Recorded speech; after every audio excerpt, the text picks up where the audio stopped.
नमस्कार मित्रांनो, शिवा मालिकेच्या आजच्या भागामध्ये मी आपलं मनपूर्वक स्वागत करतो. आणि त्यामध्ये आता मीटिंगमध्ये आपली काय फजिती झाली आणि शिवाने काय कमाल केली हे सगळं आता घरी आलेल्या आशूला आठवत असतं. आणि आशू आता त्याचाच विचार करून त्याच्या बेडरूममध्ये बसलेला असतो.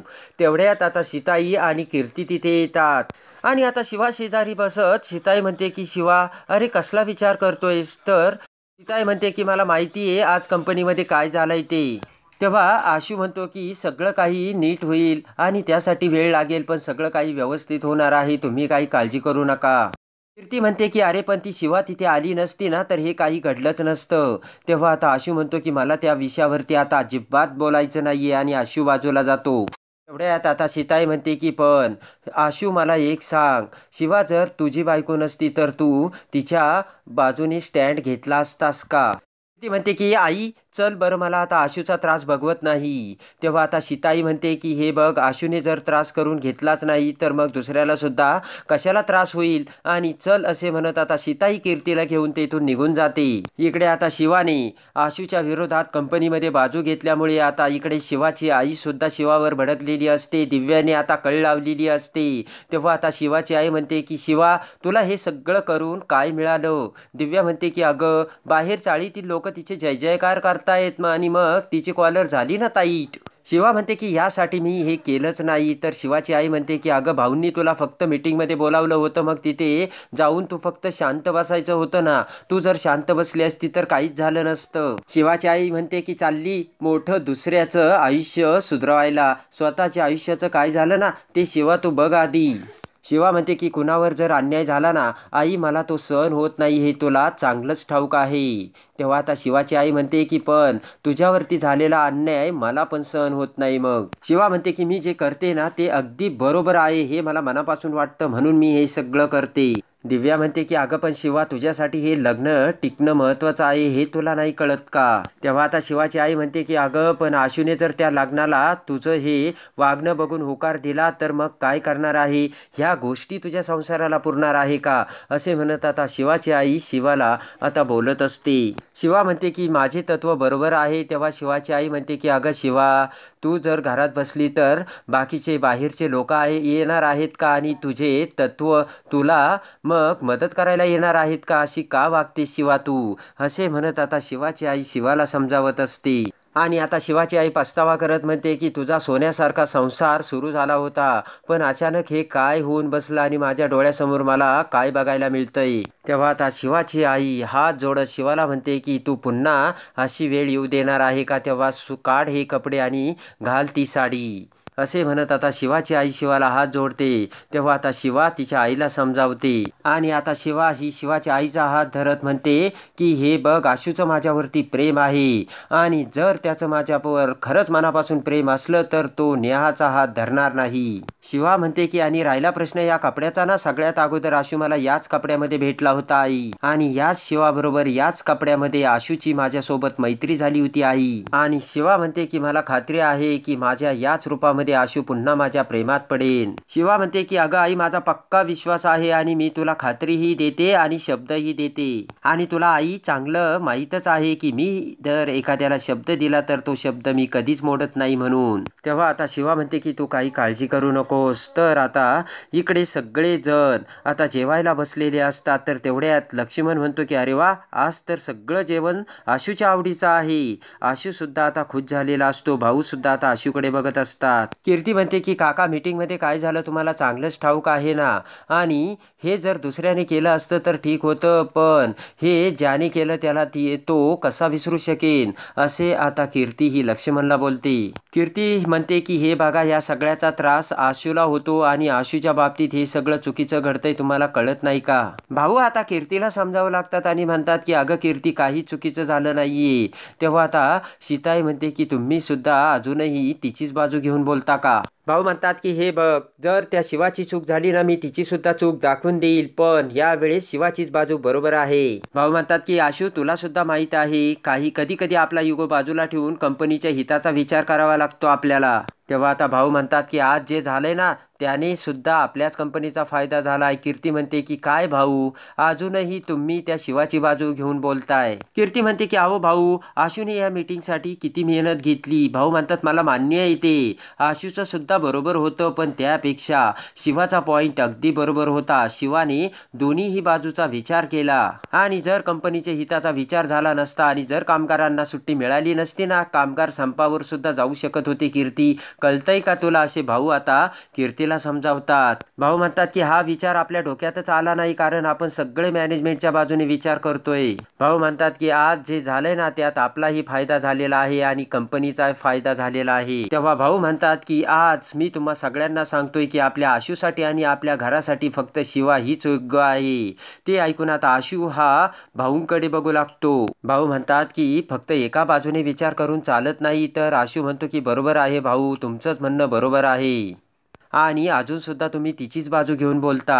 आशू म्हणतो की शिवा कधीच चुकणार नाही, सगळं जग चुकेल पण शिवा चुकणार नाही, तेव्हा तुम्ही त्या शिवालाच घेऊन बसा ना, असे म्हणत आशू आता तिथून जाऊ लागतो. तेव्हा आता सीताईला राग येतो. सीताई भाऊंना म्हणते की अहो, माझा आशू ताटावरून उठून गेला, मी किती वेळा सांगितलं तुम्ही जेवण करत असताना त्याला असे बोलत जाऊ नका म्हणून.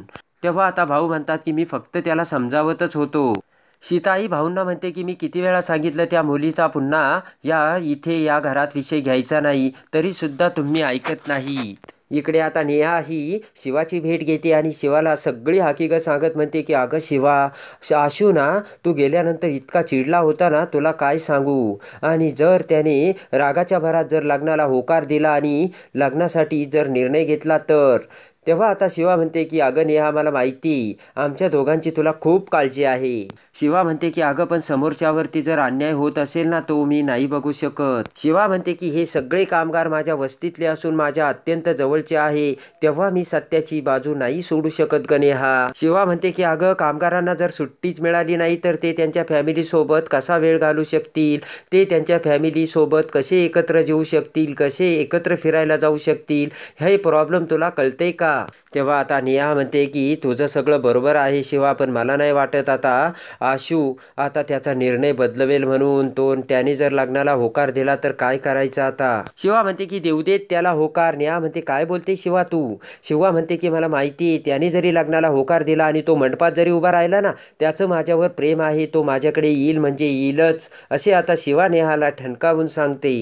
नेहा आता शिवाचे बोलणे ऐकून म्हणते की पण अगं शिवा, तुला एवढा कॉन्फिडन्स कसा. शिवा म्हणते की मला माहिती आहे ना, मला खात्री आहे आणि मी आशूला चांगलं ओळखते आणि मला माझ्या प्रेमावर सुद्धा विश्वास आहे. शिवा म्हणते की अगं तो फक्त मला दाखवण्यासाठी हे सगळं करतोय, त्याला या गोष्टींची जाणीव नाही आणि जेव्हा त्याला या गोष्टींची जाणीव होईल ना, तेव्हा तो भर लग्नातून आणि भर मंडपातून नाही माझ्याकडे पळत आला ना, तर नाव शिवा लावणार नाही.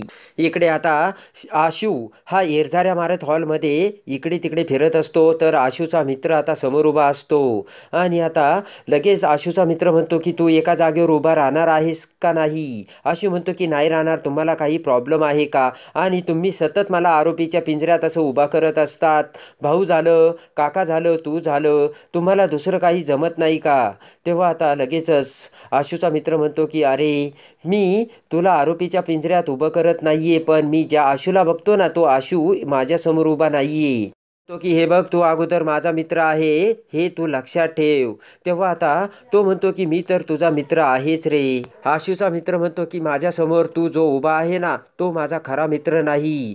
जो आशू शिवाच्या प्रेमात होता तो माझा खरा मित्र आहे आणि तो तू आशू नाहीयेस. कारण त्या आशूला माहीत होतं शिवा कायम तिच्या भाल्या आणि जवळच्या लोकांसाठी उभी राहती. शिवाला अन्याय अजिबात चालत नाही आणि सहन होत नाही. शिवाचा मित्र म्हणतो की तुझ्यातील या योगामुळे ना, शिवाच्या चांगल्या गुणांना तू पाठीमागं सोडलेत आणि विसरून गेलायस. आशूचा मित्र म्हणतो की त्या आजी तुझ्या कोण होत्या, तरी सुद्धा त्यांच्या चितेला तू अग्नी दिला, तू रक्तदान केलं. हे सगळं आता त्याच्या मित्रांनी आता आशू समोर आणताच आशूला ते सगळं आठवतं आणि त्या शिवाला आज तू खोटं ठरवतोय, तुला झालंय काय म्हणून. मी सांगतो तू तो आशू नाहीये.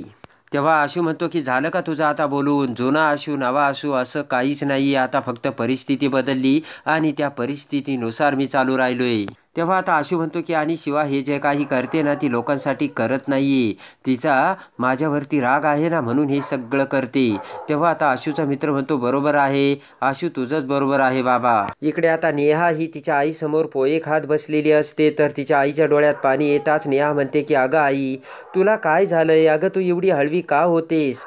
तेव्हा आता लगेच नेहाची आई म्हणते की अगं आईचं काळीज आहे ते हळवं होणारच आणि तू काही दिवसांसाठीच आता इथे आहे आणि आता नाश्ता वाढायला सुद्धा तू मला इथे राहणार नाही आणि तू आता दुसऱ्या घरी जाणार आहे. नेहा म्हणते की काही काय बोलतेस ग आई.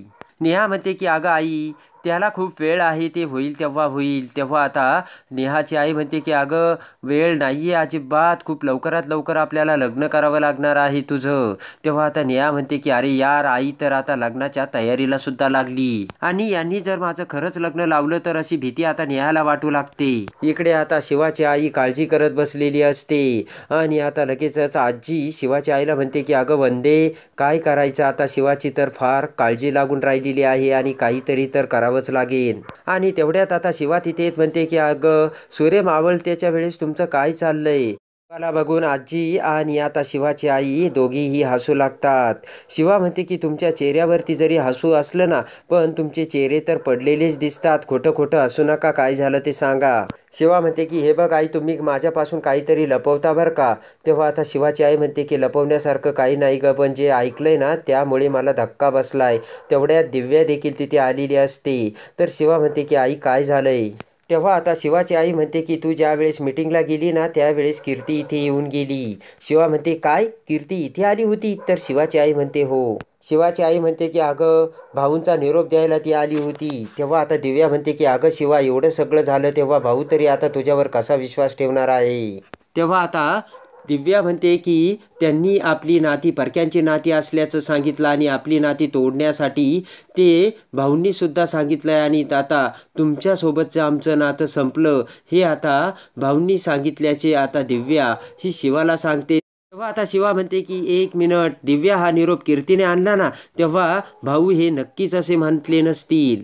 तेव्हा आता शिवाची आई म्हणते की असं कसं बोलू शकतेस शिवा तू, आता आपल्यासोबत काय घडते हे तू बघतेस ना, तेव्हा आता हे असं घडू शकणार नाही, हे तू कसं बोलू शकतेस. शिवाची आई म्हणते की आपले ग्रहच फिरले. तेव्हा आता शिवा म्हणते की आई असं काहीच नाही होणार, त्या घराच्या विरोधात जाऊन सुद्धा भाऊ तिच्या लेकीसाठी उभं राहतील बघ तू.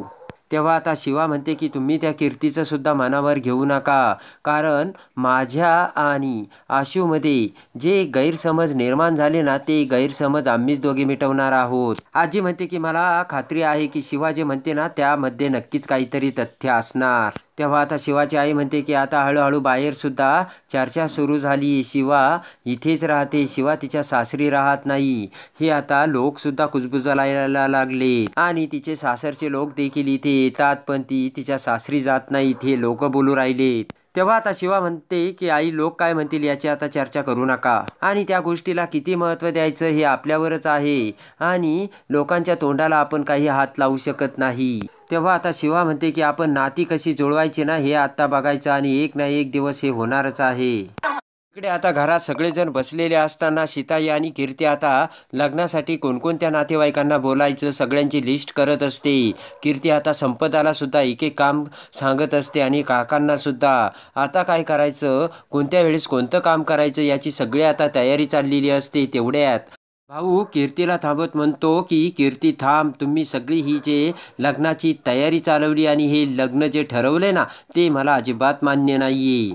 तेव्हा ते ऐकून सीताई आणि कीर्ती भाऊकडे बघू लागतात आणि तरीसुद्धा तुम्ही जर हे लग्न करणार असेल तर या लग्नात मी सहभागी होणार नाही, तुम्ही मला यामध्ये घेऊ नका असे भाऊ आता ठणकावून सीताई आणि कीर्तीला सांगतात. भाऊ म्हणतात की ॲक्च्युली माझ्या लेकी या घरची सून म्हणजे एकच, ती म्हणजे शिवा. ते ऐकून सगळ्यांना मोठा धक्का बसतो तर संपदा म्हणते की ॲक्च्युली ताई माझं सुद्धा ठरलंय बरं का. संपदा म्हणते की भाऊंचं जे म्हणणं आहे ना ते सुद्धा माझंच म्हणणं आहे आणि माझी वहिनी फक्त शिवा, तेव्हा मला सुद्धा तुमच्यात कॉन्ट्रीब्यूट करू नका. तेव्हा आता कीर्ती आता लक्ष्मणकडे बघत म्हणते की काका आणि काकू तुमचं सुद्धा हेच म्हणणं आहे का. तेव्हा आता लक्ष्मण म्हणतो की कीर्ती तू तर हुशार निघाली, तुला तर आमच्या मनातलं कळलं. तेव्हा आता कीर्ती म्हणते की भाऊ पण तुमच्या मुलाचं लग्न आहे.